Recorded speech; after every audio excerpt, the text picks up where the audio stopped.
오늘 도바님들 어떤 일을 하셨는지, 또 무슨 일을 하셨는지, 아니면 어떠한 모습으로 이렇게 사셨는지 한번 잘 이렇게 생각해 보시면 좋을 것 같습니다. 우리의 삶의 모습은 그렇습니다. 지금 우리가 이 분별이라는 이 부분을 가지고 있다라면 굳이 말해서 나를 위한 일, 나만 챙기려고 하는 이런 모습의 일들, 아니면 내 몸을 너무 소중히 여겨서 남들을 위해서 또 같은 자리에서도 열심히 안 하는 이런 사람이 있습니다. 하지만 또 여럿이 있는 자리에서 모든 일들을 또 어찌 보면 남을 위해서 이렇게 잘하는 이런 사람들이 분명히 있습니다. 어찌 보면 이 분별의 세계에서는 그렇습니다. 첫 번째로 제가 말씀드린 부분도 어찌 보면 나를 위하는 길이라는 겁니다. 내 몸이 아깝고 내 몸이 소중하고 또 내가 힘들고 또 내가 하기 싫고 내 몸을 아끼기 위해서 이렇게 살아가는 이런 모습을 우리가 주변에서 아니면 나의 모습을 통해서도 많이 볼 수 있지 않을까 싶습니다. 하지만 두 번째로 말씀드린 남을 위해서 이렇게 사는 사람들도 우리가 이 분별을 떠나지 못하면 그건 역시 나를 위한 행동이라는 겁니다. 내가 편안하기 위해서 아니면 내가 다른 사람들에게 인정을 받기 위해서라던가 여러 가지 구도로 내가 잘 되기 위해서 그런 모습으로 살아가는 이런 모습들이 많다는 겁니다. 하지만 이 불교의 가르침에 있어서는 너무 개인적으로 아니면 나만 위하는 이런 모습보다는 그래도 이왕이면 그런 마음을 내는 것이 오히려 나를 위하는 길이 된다. 이렇게 이야기를 많이 합니다. 처음에도 말씀드린 것과 같이 나만을 이렇게 또 어찌 보면 얌체같이 나만 생각하고 내 몸만 생각하고 이렇게 사는 사람들은 우선은 좋을 수 있어도 나중에 사람들이 다 압니다. 아, 저 사람은 저런 사람이구나. 어찌 보면 이 구도는 비슷합니다. 첫 번째 구도나 두 번째 구도나 나를 위해서 살아가는 이런 모습이었는데 첫 번째 구도는 아무것도 남지 않습니다. 하지만 두 번째 구도는 그래도 주변에 사람이 남을 수도 있고 사람들로부터 인정을 받을 수도 있다는 겁니다. 여기서 더 나가서 아무런 생각이 없는 아니면 분별이 없는 아니면 머물지 않는 마음으로 그냥 행할 수 있는 이런 모습이라면 어찌 보면 완성에 가까운 이런 모습이지 않을까. 그리고 우리가 이런 모습을 만들어 가야 되는 것이 아닐까라고 저는 그렇게 생각을 합니다. 그래서 너무 과하게 내가 지난 시간에 이렇게 살았다, 아니면 이렇게 살았다, 이런 것에 대해서 너무 걱정할 필요는 없습니다. 지금부터 잘 하시면 된다는 겁니다. 지금부터 우리가 좀 잘 알고, 이왕이면 그렇습니다. 화를 내는 것도 그렇습니다.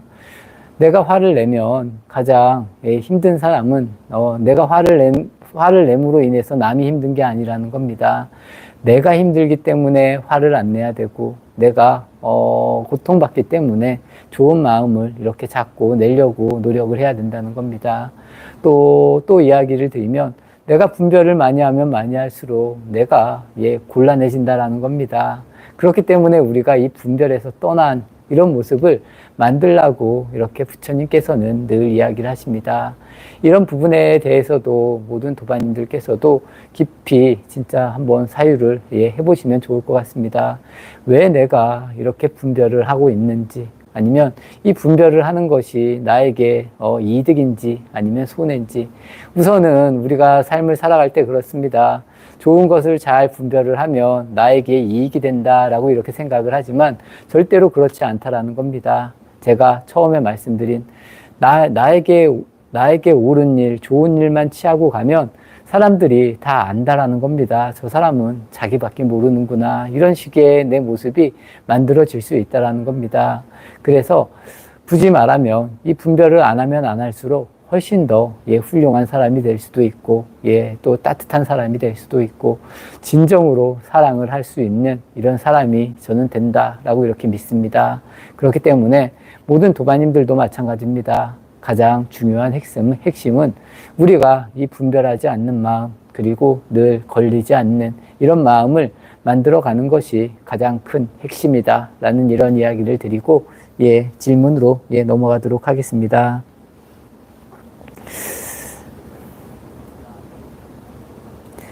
예, 스님 안녕하세요. 자신을 돌아보는 방법을 실생활에 적용할 수 있게 구체적으로 예로 알려주셔서 많은 도움이 됩니다. 저에게 화를 낸 상대를 교육 때문에 어쩔 수 없이 만나야 하는데 제 마음을 보니 그 상대가 친절하게 대해주길 바라는 마음이 있음을 알았습니다. 근데 수행이 덜 돼 마음이 불쾌한데 만났을 때 모른 척 눈을 안 마주치는 것이 나을까요? 제 표정도 그렇고 반갑게 인사하지 못할 것 같아서요. 처음에는 그렇게 하셔도 괜찮습니다. 우리가 그렇습니다. 처음에는 내가 바로 해결할 수 없을 때는 자리를 피한다. 뭐 이런 의미도 저는 좋지 않을까 싶습니다. 하지만 계속 피하는 것은 본인에게도 그렇고 상대에게도 그렇고 서로 좀 안 좋아지는 이런 경우들도 있습니다. 하지만 계속 봐야 된다라는 사람이라면 우선은 조금씩 피하다가도 이렇게 어느 한 이런 기점을 마련해서 아니면 내 마음이 좀 누그러졌을 때 진정으로 한번 대화도 해보고 풀어나갈 수 있는 이런 모습을 만들면 훨씬 더 유익하지 않을까 싶습니다. 우리가 세상을 살다 보면 그렇습니다. 저는 가까운 사람들과의 이 관계, 그리고 내가 많이 하는 사람들하고의 이 관계가 우리들에게는 아주 중요하다는 겁니다. 그래서 그냥 슬쩍슬쩍 만나는 사람들은 절대로 문제가 되지 않는다는 겁니다. 왜냐하면 제가 처음에도 이 분별에 대한 말씀을 드렸는데 가깝기 때문에 또 서로가 알기 때문에 이 문제가 만들어진다는 겁니다. 어찌 보면 내가 더 이익을 갖기 위해서 아니면 내 욕망을 조금이라도 더 채우기 위해서 계속 우리가 이 저울질을 한다라는 겁니다. 그렇기 때문에 이 분별에서 떠난다는 이 의미가 아주 중요하다라고 저는 그렇게 생각을 하고 또 그 의미에 있어서 내가 좀 더 바르게 봐서 내가 양보할 것은 좀 양보해 줄 수 있고 또 아니면 내가 좀 취해야 될 부분은 그 사람에게 또 잘 이야기를 해서 취할 수 있고 이렇게 서로 부드러운 대화로 아니면 이 합리적이고 진실된 대화로서 이렇게 서로의 마음을 전할 수 있는 이런 모습을 만들면 조금은 더 이롭지 않을까 싶습니다. 그리고 그런 과정을 통해서 진정으로 내가 더 자유로워지고 또 행복해진다라면 훨씬 더 이익이 되지 않을까라고 생각을 합니다. 저도 조그마한 질문을 올려봅니다. 남들이 무슨 말을 하든 신경을 쓰지 않으면 될 텐데 가끔 내 이야기를 하는 것 같아 자주 불안함을 느낍니다. 호흡을 정도하려 해도 쉽사리 되지 않고 왜 내가 그것으로 인해 불안한지 돌아봐도 이해가 되지 않습니다. 일이 불안할 때 어떻게 해야 저의 자리로 돌아올 수 있을까요? 누구나 이것도 비슷한 그런 이야기가 아닐까 싶습니다. 사람들이 그렇습니다. 우리가 상대하고 대화를 할 때 상대의 이야기를 잘 들어주는 이런 모습의 사람들이 별로 없습니다. 하지만 우리의 귀는 누군가가 내 이야기를 한다라고 하면 더 솔깃해지고 평소에는 듣지도 않다가도 그런 이야기는 훨씬 더 잘 들어지는 것이 어찌 보면 현실의 내 모습이라는 겁니다. 그만큼 우리는 우리의 모습이 좋은 모습으로 상대에게 비춰주기를 원하는 이런 마음들이 있다라고 이렇게 이해하시면 좋지 않을까 싶습니다. 그것은 저 역시도 마찬가지고 다른 사람들도 마찬가지가 아닐까 싶습니다. 그래서 대체적으로 사람들이 나를 비난하는 이야기를 하면 벌써 내 마음속에 이 앙금이 남는다는 겁니다. 이것도 굳이 말하면 그렇습니다. 상대가 그렇게 이야기하는 것을 우리가 잘 이렇게 놓아주면 훨씬 더 좋다라고 저는 그렇게 생각을 합니다. 그리고 누군가가 나에게 가까이 와서 스님은 이렇다, 이렇게 했으면 좋겠다라고 하시는 분들은 진정으로 좋은 도반으로 인지하시면 저는 좋지 않을까 싶습니다. 그리고 뒤에서 이야기하는 것은 내 몫이 아니라는 겁니다. 그 사람들의 몫이기 때문에 크게 신경 쓰지 않아도 저는 훨씬 더 본인에게 이익이 되지 않을까 싶습니다. 사람들은 그렇습니다. 진실되게 앞에 와서 이야기하는 사람들은 솔직히 별로 없습니다. 뒤에서 이야기하는 것은 그 사람들의 분별입니다. 그 사람들의 분별을 가지고 내가 또 분별을 일으키는 이런 모습은 어찌 보면 이것을 가지고 어리석다 이렇게 이야기할 수 있습니다. 하지만 이 어리석은 모습이 어찌 보면 지금의 우리의 모습일 수 있다라는 겁니다. 그래서 그렇게 그런 이야기를 듣더라도 좀 흔들리지 않는 이런 내 모습들, 그리고 그 허물은 내 허물이 아니다. 다른 사람의, 그 사람들의 허물이다. 이렇게 인지하시면, 그리고 그 사람들이 분별을 하는 겁니다. 그 분별에 굳이 내가 휘둘릴 필요는 저는 없지 않을까 싶습니다. 예, 마지막 질문, 말씀드립니다.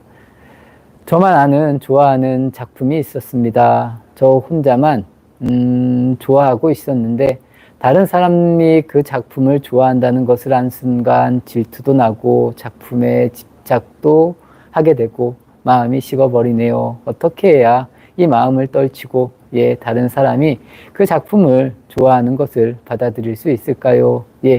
이런 마음들도 당연히 일어납니다. 이 질투라는 것도 그렇습니다.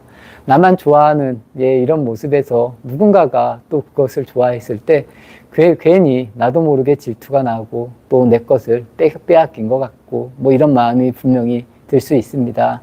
하지만 그건 역시 뭐 내 거다 아니면 남의 것이다. 이 작품이라는 것은 누구나가 다 볼 수 있는 것이 저는 작품이 아닐까 싶습니다. 사람의 경우도 마찬가지입니다. 내가 좋아하는 사람이 있지만 또 다른 사람들도 그 사람을 이렇게 좋아할 수도 있습니다. 이 사람들은 그렇습니다. 내가 더 소중한 존재가 되어야 된다. 당연히 사람과 사람과의 약속을 통해서 아니면 더 가까운 사람들은 더 좋은 존재가 있고 또 나에게 더 강하게 이렇게 서로를 이끌어주는 그런 존재들도 분명히 있습니다. 하지만 그런 것에 너무 과하게 집착할 필요는 저는 없는 것이 아닐까 싶습니다. 그렇게 되면 본인이 우선은 힘들어집니다. 세상은 모든 문이 열려 있다라고 이렇게 인지하시면 저는 좋지 않을까 싶습니다. 그리고 조금 전에 말한 이런 작품이라던가 아니면 누군가와 같이 이렇게 할 수 있는 공간이라던가 아니면 누구나가 다 같이 바라볼 수 있는 이런 입장은 그냥 열어두면 훨씬 더 본인에게 이익이 되지 않을까 싶습니다. 우선은 우리가 이 분별을 하면서 살아가고 내 것이라는 것이 확실하게 있습니다. 그래도 내 것이라는 것이 있고 내 것이 아니라는 것도 분명히 있다라고 이렇게 인지하시면 훨씬 더 이롭지 않을까 싶습니다. 그래서 그런 것을 잘 정리하면서 그래도 더 나에게 소중한 것은 내가 더 이렇게 지키려고 노력을 하는 것도 어느 정도는 의미가 될 수 있겠지만 구태여 말하면 우리는 그렇습니다. 우리는 홀로 존재해 있고 또 홀로 존재해 있으면서도 모두와 함께 할 수도 있다라는 겁니다. 이런 좀 넓은 마음으로 이렇게 살아주시면 훨씬 더 본인에게 이롭고 또 본인이 이렇게 넓게 마음을 내면 넓게 마음을 내는 만큼 또 다른 것이 나에게 이익되게 돌아올 수 있다라는 겁니다. 이런 것을 한번 잘 이해하시면서 세상을 보시고 또 본인을 이렇게 잘 돌아보시면서 과연 나는 어떠한 사람인가? 제가 처음에 말씀드린 것과 같이 나만을 위하는 삶도 어찌 보면 날 위한 삶이라는 겁니다. 하지만 다른 사람을 위한 삶도 어찌 보면 나를 위한 삶이라는 겁니다. 하지만 이 두 가지의 삶은 확연하게 달라질 수 있다는 겁니다. 한번 도반님들께서 본인의 모습 아니면 본인의 행동, 본인의 생각을 한번 잘 이렇게 바라보시면서 나는 어떠한 사람인지 그리고 나는 어떠한 방향성의 삶을 살아야 되는지 한번 깊게 사유해 보시면서 수행하시면 좋지 않을까 싶습니다.